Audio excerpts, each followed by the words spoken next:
حاجہ شاہ سریا شاہ کے ساتھ گاؤں کی اردو کے پاس بیٹھی تھی۔ فوزیہ بیگم کے میکے میں کوئی تقریب تھی، اس لیے وہ ثانیہ اور دریاب کے ساتھ کل سے وہاں گئی ہوئی تھی۔ حتیجہ بیگم طبیعت کی ناسازی کی وجہ سے اپنے کمرے میں آرام کر رہی تھی۔ عائشہ اور ریمل کچن میں رات کا کھانا بنا رہی تھی۔ زیبا اپنے کمرے میں یونی کا کام کرنے میں مصروف تھی۔ غرض کے سب اپنے اپنے کاموں میں مصروف تھے۔ ایسے میں اگر بے فکری کی زندگی کا کوئی عملی نمونہ پیش کر رہا تو وہ صرف امثال ہی تھی، جو لاؤنج میں صوفے کے ساتھ ٹیک لگائے زمین پر بیٹھے نہایت دل جمی کے ساتھ ٹام اینڈ جیری دیکھنے میں مشغول تھی۔ ساریہ بیگم لاؤنج میں دہلوتوں سے ٹی وی اور وہ بھی کارٹونز میں مگندھے کا کلس کر رہ گئی۔ وہ کئی بار اسے کہہ چکی تھی کہ وہ گھر کے کاموں میں ہاتھ بٹایا کرے، مگر مجال ہے جو ان کی بات کو وہ سرے سے لے جائے، اور اگر وہ کبھی بھولے سے کچن میں داخل ہو بھی جاتی تو عادل شور ڈال دیتا۔ پتہ نہیں لڑکی کب سدھرے گی۔ سر جھٹکتے وہ اس کے پاس آئی۔ تم یہاں کیا کر رہی ہو؟ عائشہ اور ریمل کچن میں اکیلی کام کر رہی ہیں، اٹھو جا کر ان کی ہیلپ کرو۔ اس کے ہاتھ سے ریموٹ لیتے ہوئے انہوں نے ٹی وی آف کیا۔ کیا یار ماما، ریموٹ دینا، سین مس ہو رہا ہے۔ اٹھو کچن میں جاؤ، وہ لوگ تمہاری نوکر نہیں جو تمہارے ساتھ ساتھ تمہارے شوہر کے کھانے پینے کا بھی خیال رکھے، اور تم نے کرنا ہی کیا ہوتا ہے؟ کم از کم اپنے شوہر کی چھوٹی موٹی چیزوں کا ہی خیال رکھ لیا کرو۔ انہوں نے اس کا ہاتھ پکڑ کر کچن میں لے جا کر چھوڑا۔ عائشہ بیٹا، اس کو بھی اپنے ساتھ کام پر لگاؤ، کوئی بات نہیں خالہ، ہم کر لیں گے۔ عائشہ اس کے چہرے کے بگڑے زاویے دیکھ کر مسکرائی۔ نہیں تو میں اسے کھڑا کر اپنے پاس کچھ سیکھ جائے گی۔ شوہر والی ہوگی، مگر حرام ہے جس لڑکی نے کھانا بنانا سیکھنے کی کوشش بھی کی ہو، اسے ان کے پاس چھوڑ کر وہ کچن سے نکل کے ان کے جانے کے بعد وہ اس کی متوجہ ہی لائیے دیکھ دیں کیا کرنا ہے۔ امثال نے فراخ دلی کا مظاہرہ کرتے ہوئے گویا ان کے ساتھ پشتوں پر احسان عظیم کیا تھا۔ ایسا کرو، یہ پالک صاف کرو اور مٹر بھی نکال دو، آسانی ہو جائے گی۔ ریمل نے مسکراتے ہوئے ٹوکری اس کی طرف بڑھائی۔ ایسے سہتیاں میری سانس کو کرنی چاہیے تھی، وہ تو کرتی نہیں سکی ماں، ساری کسر پوری کر دیتی ہے۔ بڑبڑاتی ہے وہ پالک کی ٹوکری لے کر وہیں فرش پر بیٹھ گئی اور پتے چننے لگی۔ ایک ایک پتے کو اٹھا کر غور سے دیکھتی، جوڑ کر سر پر رکھتی تھی۔ سالے، ہم نے پالک آج ہی پکانی ہے، ریمل نے اس کو ٹائم پاس کرتے دیکھ کر کہا۔ اچھا، اس نے یوں سہلا جیسے مداخلت بری لگی ہو۔ اچھا نہیں، تیز ہاتھ چلاؤ، جس انداز میں تم کر رہی اس طرح تو بات کل پرسوں تک جا پہنچے گی، جبکہ ہمیں آج ہی چاہیے۔ ٹھیک ہے بھائی، جس کو دیکھو میری ساس بننے کی کوشش میں ہے، جبکہ میری اصلی ساس تو لگتا ہے اپنے فرائض سے ناآشنا ہے۔ بات کرتی ان سے، اپنا چارج خود ہی سنبھالے۔ ہم وہاں اپنی ڈیوٹی کسی اور کو دیکھا خود احج کر رہی ہیں۔ بھائی بیٹا بیاہا ہے، پتہ تو چلنا چاہیے۔ منہ بگاڑتے بس جلدی جلدی ہاتھ چلانے لگی۔ ریمل اس کی بات سن کر بے سہاتا ہنسی۔ پورا ڈرامہ ہو تم بھی۔ آجی آپ کو پتہ ہے یہ پالک کا پتہ نہیں؟ پالک کا معائنہ کرتے ہوئے اس نے کہا۔ پالک ہی آپ جلدی کر، آج ہم لوگ پہلے لیٹ ہو گئے ہیں۔ عائشہ ذرا کی ذرا مڑ کر اس کے ہاتھ سے پتے کو دیکھتے ہوئے دوبارہ پین کی طرف متوجہ ہوئی۔ نہیں آپ، یہ محض پتہ نہیں، وٹامن ڈی ہے، اے ہے، وٹامن سی، اس نے پتہ اس کی طرف لہرایا۔ یہ نئی اطلاع دی ہے تم نے؟ عائشہ پین میں گھی اور پیاز ڈال کر ٹماٹر کاٹنے لگی۔ اس سے باتوں کے ساتھ ساتھ اس کے ہاتھ بھی تیزی سے حرکت کر رہے تھے، جبکہ امثال کی صرف زبان ہی چل رہی تھی۔ اور آپ کو پتہ ہے وٹامنس تو ملتے ہی ہیں، مگر اس کے ساتھ ساتھ یہ آنکھوں کو بھی راحت بخشتی ہے۔ کسی بھی سبز چیز کو دیکھو تو آنکھوں کو راحت ملتی ہے، مطلب لذت، غذائیت اور فرحت ایک ساتھ۔ اس کی بات پر عائشہ اور ریمل نے پہلے ایک دوسرے کی طرف دیکھا، پھر اسے، جس کی زبان پوری رفتار اور سنجیدگی سے چلتی۔ کسی پالک اگانے والے نے کیا کہا تھا میں بھول گئی۔ اس نے ماتھے پر ہاتھ مارا۔ چلو کچھ نہ کچھ تو ضرور ہی کہا ہوگا۔ سالے کچھ نہیں کہا تھا، پلیز یہ صاف کر دو، نہیں تو مجھے دے دو، میں خود کر لیتی ہوں، مہربانی ہوگی، ریمل نے عاجزی سے کہا۔ وہ اب فارغ کھڑی اس کا منہ تاک رہی تھی، جو نہ تو اسے دے رہی تھی اور نہ ہی خود کر رہی تھی۔ اوکے کر رہی ہوں، اتنی جلدی کیوں مچائی ہوئی ہے؟ کر ہی رہی ہوں نا، ڈسٹرب تو نہ کرے۔ ان دونوں کی اپنی باتوں پر دھیان نہ دیتا پا کر کانوں میں ہینڈ فری لگا کر وہ پالک چننے لگی۔ امثال کدھر ہو؟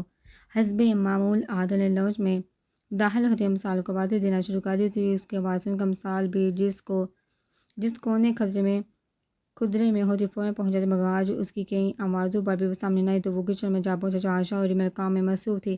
عائشہ، امثال کدھر ہے؟ بھابھی یہ باللہ صاف ہو ہی کہ اب آپ مجھے مٹر دے، میں وہ بھی نکال دیتی ہوں۔ اس کی آواز پر وہ تھوڑا آگے جھکا تھا، وہ کانوں میں ہینڈ فری لگائے اپنے ارد گرد سبزیوں کا بھی کھڑا ڈالے بیٹھی تھی۔ تم یہاں کیا کری ہو؟ آدھا نے آگے بڑھ کے اس کے کانوں سے ہینڈ فری کھینچی۔ اس پاس پڑا موبائل اٹھائے، کیا ہے بھائی؟ میں ایف ایم سن رہی تھی، واپس کرو، جس کو دیکھو میری انٹرٹینمنٹ کے پیچھے پڑا ہے۔ پہلے تمہاری ساس نے ریموٹ چھین لیا ہے اور اب تم نیچے ٹھنڈے فرش پر کیوں بیٹھے؟ اٹھو یہاں سے، عادل نے بازو سے پکڑ کر اسے اٹھایا۔ کیا ضرورت ہے اسے کام کروانے کی؟ کتنی بار منع کیا، خود کر لیا کرے، نہیں تو یہ جو اتنے ملازم رکھے ہوئے ہیں ان سے کروا لیا کرے۔ اس کے ہاتھ اور کپڑے جاڑتے ہوئے وہ حقیقی سے بولا، ہم بھی تو کر رہی ہیں، آپ کی بیوی کو انوکھی تو نہیں اور وہ کوئی پہاڑ نہیں توڑ رہی۔ سبزی کے 2 پتے صاف کیے ہیں، یہ تو کسی 4-5 سال کے بچے کو بھی دیتے تو وہ بھی صاف کر دیتا۔ اتنا تو آپ کی لاڈلی نے کام نہیں کیا جتنا یہ ہمارا دماغ چاڑ گئی۔ آشا کی بات آپ کی بار امثال کا منہ کھلا۔ بھابی کیا سچ ہی تو کہہ رہی ہوں میں بھائی کو شکایت لگاؤں گی۔ ہاں بتا دینا، میں کوئی ان سے ڈرتی ہوں؟ آشا نے گردن اکڑائی۔ کون کس سے نہیں ڈرتا بھائی؟ شہریار کچن میں داخل ہوتے ہوئے بولا تو وہ گڑبڑا گئی۔ بھائی وہ بھابی کہہ رہے تھے، سالی گڑیا تم جاؤ نا، لالا کب سے کڑے ہیں، جا کے ان کو کپڑے وغیرہ نکال کر دو۔ عائشہ نے نفی میں سہلاتے ہوئے التجا کی۔ ابا ماں پوچھیں تو انہیں بتا دینا کہ میں نے آپ دونوں کی ہیلپ کی تھی، ورنہ ہاں کی باتیں سنائیں گی۔ چلو آدھی وہ اس کا ہاتھ پکڑ کے باہر نکل گئی۔ بی بی جی آپ کو لالا بی بی بلا رہی ہیں، ملازمہ نے آ کر کہا تو ریمل بھی ہاتھ دھو کر چلی گئی۔ یہ سالی کیا کہے تھی؟ ریمل کے جانے کے بعد شہریار نے عائشہ سے پوچھا۔ وہ آتے ہوئے اس کی اور امثال کی آخری بات سن چکا تھا کہ کچھ نہیں، آپ کو پتہ تو ہے ایسے ہی بولتی رہتی ہے، پکی بات ہے۔ شہریار نے یقین دہانی چاہی۔ ہاں اگر ایسی بات ہے تو پریشان کیوں ہو رہی ہیں؟ اور اتنا پسینہ بھی آ رہا ہے۔ شہریار نے انگوٹھے سے اس کی پیشانی سے پسینہ صاف کیا۔ وہ شاید گرمی لگ رہی ہے، اس لیے جنوری کے مہینے میں گرمی حیرت ہے۔ شہریار نے مسکراہٹ دبائی۔ ہاں وہ بس ایسے ہی، آپ جائیے، میں آپ کے لیے کافی لے کر آتی ہوں۔ وہ جانتی تھی کہ اس وقت کافی کا کہنا ہی آیا تھا۔ وہ جانے کے مڑا تو عائشہ نے سکھ کا سانس لیا۔ توبہ ہے، دونوں بہن بھائی بات پکڑ ہی لیتے ہیں۔ عائشہ ہلکا سا بڑبڑائی، کچھ کہا کیا؟ اپنے پیچھے سے آتی شہریار کی آواز پر وہ اچھلی آرام سے، کیا ہو گیا؟ ابھی گر جاتی تو؟ اس نے بر وقت اسے سنبھالا۔